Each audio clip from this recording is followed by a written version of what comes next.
नमस्कार दोस्तों, आज आपके सामने राम वृक्ष बेनीपुरी जी द्वारा लिखित कहानी बूढ़ा कुत्ता आपके सामने प्रस्तुत है। बार बार दुत्कारे जाने, झड़वाए जाने पर भी जब यह कुत्ता बरामदे के बाहर अगले पैर खड़े कर और अपने पिछले भाग को जमीन से सटाकर बैठकर धीरे धीरे पूंछ हिलाता हुआ करुण सजल नेत्रों से मेरी ओर देखने लगता है तो समझ में नहीं आता क्या किया जाए। बूढ़ा हो गया है यह, समूची देह में खौरा लग गया है जिसे अपने ही पंजों से खरोंद खरोंद कर इसने सारे बदन में घाव कर लिए हैं। इसका पेट भी खराब हो गया है, आसपास गंदा करता रहता है, शरीर से बदबू निकलती रहती है ऐसी कि उबकाई आ जाए। फिर भला इसे कौन बरामदे में चढ़ने दे, घर में आने दे। ज्यों ही वह इस ओर बढ़ा कि हर मुंह से दुत्कार फटकार बरसने लगती है तो भी यह नहीं मानता। फिर तो इस पर झाड़ू से, छड़ी से, खड़ाऊ से, जूतों से भी मार पड़ने लगती है। मार खाने पर भी यह तब तक मुड़ने का नाम नहीं लेता जब तक कि चोट असह्य नहीं हो जाती। तब कूं कूं करता यह बरामदे के नीचे तो उतर जाता है, किंतु वहाँ से भागने का नाम नहीं लेता। यह बैठ जाता है और लगता है कि टुकुर टुकुर मेरा मुंह देखने। एक मित्र ने कहा, कुचिला खिला दीजिए, मर जाएगा। एक बंदूकधारी मित्र बोले, 50 पैसे भी बर्बाद ना होंगे, गोली से उड़ा देता हूँ। सोचता हूँ इसकी इस बुरी गत से मौत अच्छी होगी, किंतु चाह कर भी कभी मुंह से हाँ नहीं निकाल पाता। बहुत दिनों से हमारे घर में है यह। इसका जन्म कहाँ हुआ पता नहीं, इसका बचपन भी कहाँ बीता इसकी भी खबर नहीं।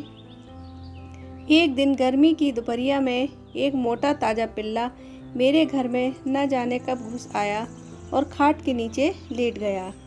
वह थका था, गर्मी से परेशान। खाट के नीचे की ठंडी ज़मीन उसे सुखद लगी। वह चुपचाप लेटा हुआ जोरों से हाँफ रहा था। मैं खाट पर चैत की दोपहरिया की झपकी ले रहा था। एक समान ताल से निकलने वाली हाँफने की आवाज़ से मेरी आंखें खुली। इधर उधर देखा, कुछ नहीं। खाट के नीचे देखा तो सबसे पहली नज़र इसकी चमकती आंखों पर पड़ी। उस दिन भी इसकी आंखों में ऐसी ही सजलता और करुणा पाई थी। इसका शरीर धूल धूसरित था। इसके बदन पर दांत के कई दाग थे जिनसे ताज़ा खून टपक रहा था। अतु अतु कहकर बुलाया। इसकी करुण आंखें आनंद से चमक उठी, किंतु बेचारे की हिम्मत नहीं हुई कि बाहर आए।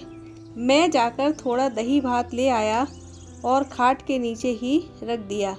उसे खाकर फिर वह लेट गया। मैं भी खाट पर सो गया। जब शाम को नींद टूटी और मैं गांव की ओर निकला तो देखा यह मेरे पीछे पीछे लगा है। अपनी अधिकार सीमा के अंदर एक अपरिचित को देखकर गांव के कुत्ते भूकने लगे। एक दो इसकी ओर टूटे भी। जब वे टूटते तब मेरे पाँव के बीच आ जाता। मैं उन्हें दुत्कार देता, किंतु धीरे धीरे इसने किस प्रकार उनसे दोस्ती गांठ ली, यह उनमें से एक हो गया। इसका वर्णन करके समय क्यों बर्बाद करूं। अच्छा भोजन, घर भर का प्यार और सुरक्षा पाकर थोड़े ही दिनों में यह एक अच्छा खासा कुत्ता बन गया। रोए चिकना गए, बदन के दाग मिट गए। जिसे कभी सुरक्षा चाहिए थी वही मेरे घर आंगन का प्रहरी बन गया। जो कुत्ते उस दिन इस पर भौंके थे उन्होंने भी उसे सरदार मान लिया। वह संकोचशील पिलपिला किशोर अब एक प्रगल्भ सबल युवक था। गांव से दूर हटकर खेत में घर बनवा लिया। इतने पैसे कहाँ कि रात भर पहरा देने के लिए कोई संतरी रख सकूं और स्वयं कहाँ तक जागा जाए। भरोसा था तो इसी कुत्ते का। ज्यों ही हमारी नींद लगी इसने घर के आसपास चक्कर लगाना शुरू किया और ज्यों ही दूरी पर किसी को देखा या जरा सी आहट पाई कि लगा भौंकने। जब तुरंत नींद लगी हो इसका भौंकना कितना बुरा लगता। प्रायः बाहर इसे डांटने पर चुप हो जाता। नज़दीक आकर बदन सूंघ जाता, जैसे इत्मीनान दिलाता, जाइए आप निश्चिंत सोइए। फिर जरा सी खटपट हुई कि वही भौंकना। आप सोइए या ना सोइए, यह कुत्ता ऐसा नहीं होने देगा कि आपके घर में कोई चोरी हो जाए। और इसके बावजूद जो एक बार चोरी हो गई तो क्या उसमें इस कुत्ते का कोई कसूर है? हमारे घर में एक शादी होने वाली थी। दिन रात धूम रही। रात में बड़ी देर तक गांव की स्त्रियां आती जाती रहीं। जब घर के लोग सोने गए तो ऐसे सोए कि घोड़े बेचकर सोए हों, और यह कुत्ता घर के सामने आकर गला फाड़ फाड़ कर भौंकता रहा। अचानक रानी की नींद टूटी और वे अपने कमरे से बाहर हुई तो कुत्ता घर के पीछे की ओर भौंकता हुआ दौड़ा। उन्हें कुछ संदेह हुआ।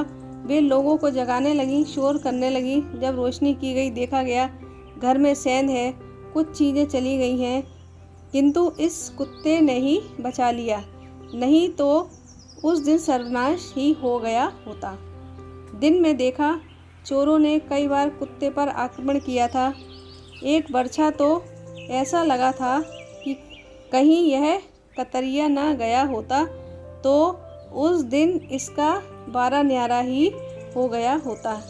यह कुत्ता थोड़े ही दिनों में जान गया था कि यद्यपि घर का मालिक मैं हूँ, किंतु यहाँ तो राज्य जहांगीर का नहीं, नूरजहाँ का है। अतः रानी के प्रति सदा ही इसकी अधिक प्रीति और भक्ति रही। जब रानी पालकी पर अपने मैके गई, यह उनकी पालकी के साथ साथ उनके मैके तक गया, और जब तक वह वहाँ रही सदा उनके पलंग के नीचे सोता रहा। मैके से उन्हें मैं कार पर ले आया। हमने चाहा इसे कार पर बिठा लें, किंतु जो ही कार खुली यह घबराकर नीचे कूद पड़ा। अब क्या करें, उसे छोड़ना न चाहते थे। हार कर कार पर हम चले आए, यह ताकीद करके कि सामान के साथ जो बैलगाड़ी आ रही है उसके साथ ही इसे भेज दिया जाए। दूसरे दिन घर पर हम इसकी प्रतीक्षा में थे। यह झट से सामने आ खड़ा हुआ। अरे यह क्या, सारा शरीर धूल धूसरित है, शरीर में कितने जख्म हैं। लगता है जो ही हमारी कार आंखों से ओझल हुई, यह बैलगाड़ी की प्रतीक्षा किए बगैर वहाँ से निकला और रास्ते भर अपनी बिरादरी के लोगों से लड़ता झगड़ता, उनके अनेक व्यूहों को अभिमन्यु सा चीरता। रात में कहीं थोड़ा विश्राम कर भोर होते ही यह हमारे यहाँ पहुँच गया। रानी ने इसे नहलवाया, इसके जख्मों पर मरहम लगवाया और फिर यह अपनी ड्यूटी पर डट गया। आप ही बताइए, ऐसे स्वामी भक्त कर्तव्य परायण साहसी जीव के साथ क्या वही व्यवहार करना उचित है जो हमारे मित्र बताते हैं? किंतु जब जब इसे इस रूप में देखता हूँ, चित्त उद्विग्न हो जाता है। इसकी हालत देखकर नहीं, संसार की हालत पर, और कुछ अपना भविष्य सोचकर भी। यह कमबख्त बुढ़ापा क्या चीज़ है? यह क्यों शरीर से शक्ति छीन लेता है, जर्जर क्षीण बना डालता है? जीवों का अंत इतना बुरा क्यों होता है? बचपन का दुलार, जवानी का प्यार और उसके बाद बुढ़ापे की यह दुत्कार फटकार, सारी शक्ति खोकर, सारा सम्मान खोकर, तिल तिल गल गल कर मरना।